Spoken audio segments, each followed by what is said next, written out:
সবে সবে ভাত খেয়ে উঠলাম, এসে দেখি আমার মিনি শুয়ে আছে। তো ওরা একটু ডিস্টার্ব করা শুরু করলাম যে উঠে না কেন, উঠে না কেন, এই ওঠ ওঠ। দেখি আমার দিকেই বড় বড় করে তাকাই আছে, কিছুতেই কিছু হইতে আছে না। তো ভয়ই পায় না, কি আর করব। তো তারপর হচ্ছে যে রেডি হইলাম যে ঘুমাবো, তার আগে হচ্ছে যে প্রথমত চুলটা হচ্ছে বেঁধে নিলাম। তারপর হচ্ছে এই যে শুরু করি, এই যে প্রথমেই আইসা দেখি যে খাওয়া দাওয়ার পর আমার আগিয়ে আইসা সে শুয়ে পড়ছে। তো তারপর কতক্ষণ তারে অনেকভাবে ডিস্টার্ব করলাম, উঠানোর চেষ্টা করলাম। সে দেখি আরও আদরে আদরে হচ্ছে যে ঘুমাইয়ে রয়েছে, সে কিছুতেই উঠবে না। তো অনেকক্ষণ হচ্ছে ডিস্টার্ব করতেছি, কিন্তু তার ওঠার কোনো নাম নেই। আগে সে ভয় পাইতো আমারে, আমার ধারে কাছারেও আসতো না, কিন্তু এখন দেখি ইদানিং আমার আশেপাশেই সবসময় ঘুরঘুর করে।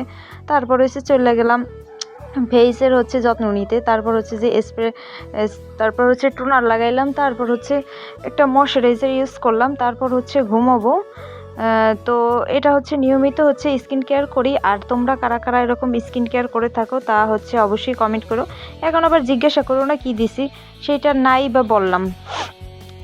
তো তারপর হচ্ছে নিজেকে কিছুক্ষণ হচ্ছে স্কিন কেয়ার করার পর হচ্ছে কি করব ভাবতেছি। তারপর হচ্ছে মশারি টশারি টানাবো, তারপর হচ্ছে ঘুমাবো।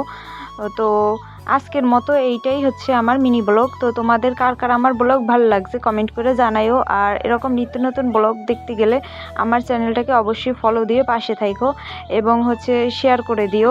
আর কোন বিষয়ে আমার ভিডিও দেখতে চাও সেটাও জানাইও। আর তোমরা কে কোথা থেকে আমার ভিডিও দেখো অবশ্যই কমেন্ট করে যাইও। এবং তোমরা যদি চ্যানেলে নতুন হয়ে থাকো তাহলে অবশ্যই অন্যান্য ভিডিওগুলো হচ্ছে দেখে আইসো। তো আজকের মতো এই পর্যন্ত, ধন্যবাদ সবাইকে।